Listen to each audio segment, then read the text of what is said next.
The billionaire didn't raise his voice. He didn't need to. He snapped his fingers instead. Sharp, dismissive. Hey! The sound cut through the executive floor like a whip. Cleaner. The black man holding the mop paused mid-stroke.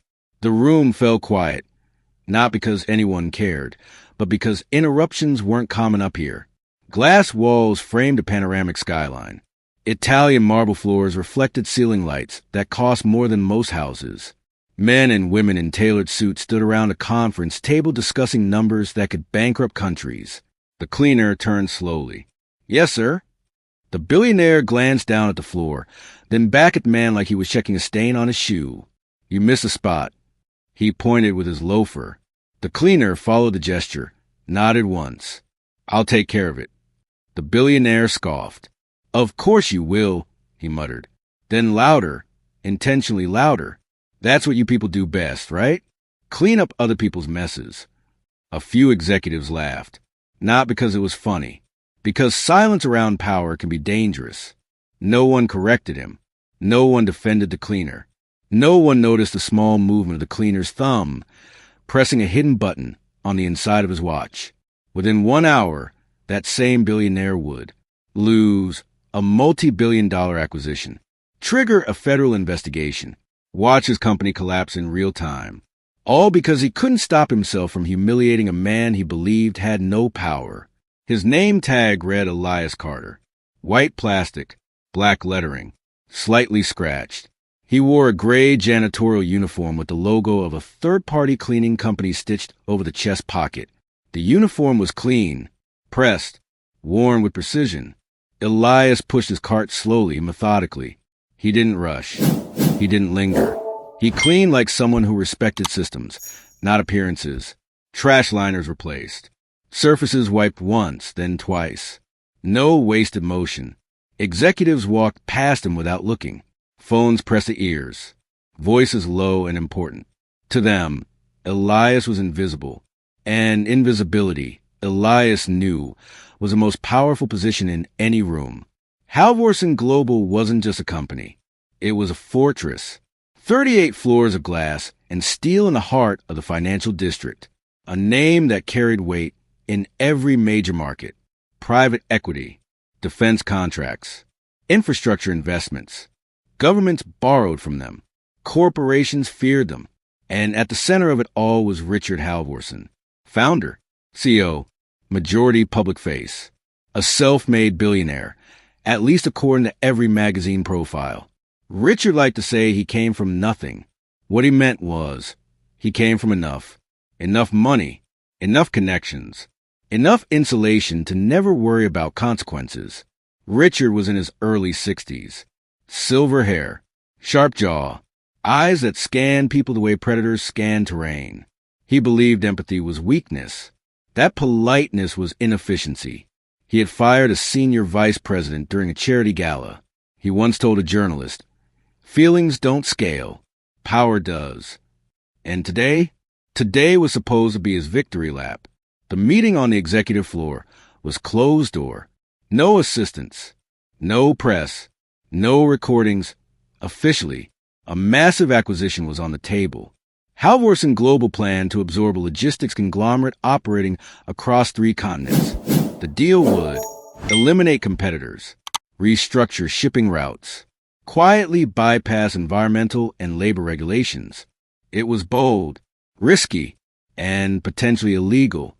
But Richard wasn't worried. He never was.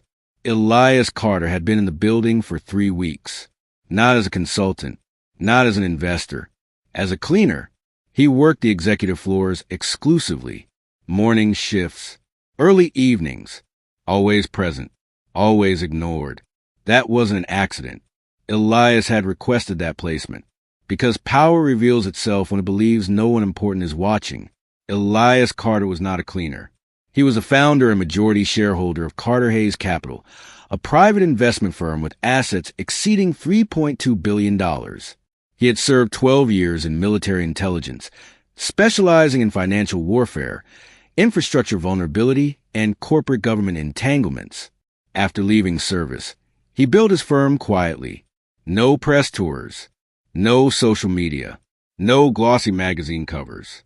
He didn't want recognition. He wanted leverage. And Halvorsen Global had appeared on his radar months ago. Anonymous tips had come in. Labor violations. Offshore shell companies. Discriminatory hiring practices buried under subsidiaries. Nothing provable. Yet, so Elias did what he always did. He went in personally. When Richard snapped his fingers, Elias knew this moment would matter. You missed a spot. Elias looked down. There was no stain. That wasn't the point. I'll take care of it, Elias said calmly. Richard smirked. This is why people like you never move up.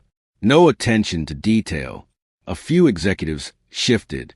One woman, a junior board member, opened her mouth, then closed it. Elias met Richard's eyes. I wouldn't say that, he replied evenly. Richard laughed. That mop tells me otherwise. And just like that, Richard crossed a line he didn't even know existed. Elias stepped back as instructed, but his thumb pressed a hidden switch on his watch. A silent signal. 3 confirmations went out instantly. 1 to his legal team, 1 to Federal Oversight Liaison, 1 to a secure cloud server already recording audio from the floor. The meeting hadn't even started yet, and it was already over. Richard stood at the head of the table, confident, relaxed. Ladies and gentlemen, he began, this acquisition will redefine global logistics. Slides illuminated the wall. Profit projections, growth curves, strategic dominance. Elias moved quietly around the perimeter, emptying trash cans.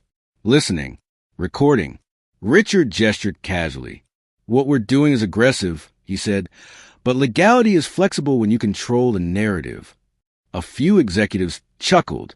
One nodded. Elias didn't react. A young analyst raised a concern. There may be regulatory exposure. Richard waved him off. We'll bury it, like always. Another executive added, our labor subcontractors keep things efficient. Richard smiled. That's why we don't ask questions. The watch vibrated again. Everything was being captured.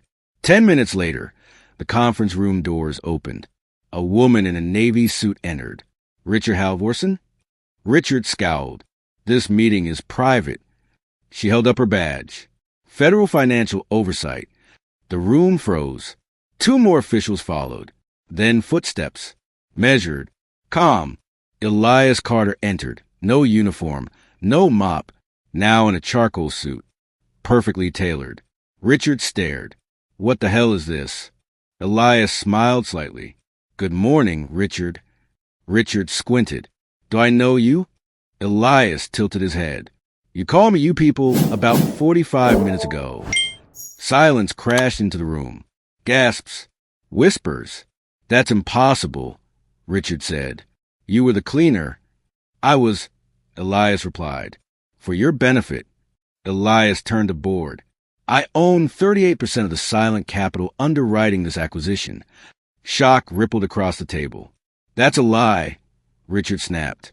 Elias slid a folder forward. Contracts, signatures, transfer records, legal, binding, final. 1 board member went pale. Another swore under his breath. The federal agent spoke. This meeting is suspended effective immediately. Richard stood. This is outrageous. The agent didn't blink. We'll also be investigating statements made here today. She looked at Elias. Thank you for your cooperation. Richard's mouth opened, closed, opened again. Nothing came out. Within days, the acquisition collapsed. Trading was halted. Halvorsen Global stock plunged. Multiple executives resigned. Within weeks, federal charges were filed. Civil lawsuits followed. Richard was forced to step down, all because he couldn't resist humiliating someone he thought was beneath him. As security escorted Richard out of his office for the last time, he saw Elias standing near the elevator. You think you're better than me? Richard hissed. Elias looked at him calmly. No, he said. I think you showed everyone exactly who you are. The elevator doors closed. Elias Carter disappeared again. No interviews. No statements. Just one handwritten note, left on Richard's desk. The floor remembers every step, because sometimes the man holding the mop owns the building, and sometimes the real mess isn't on the floor.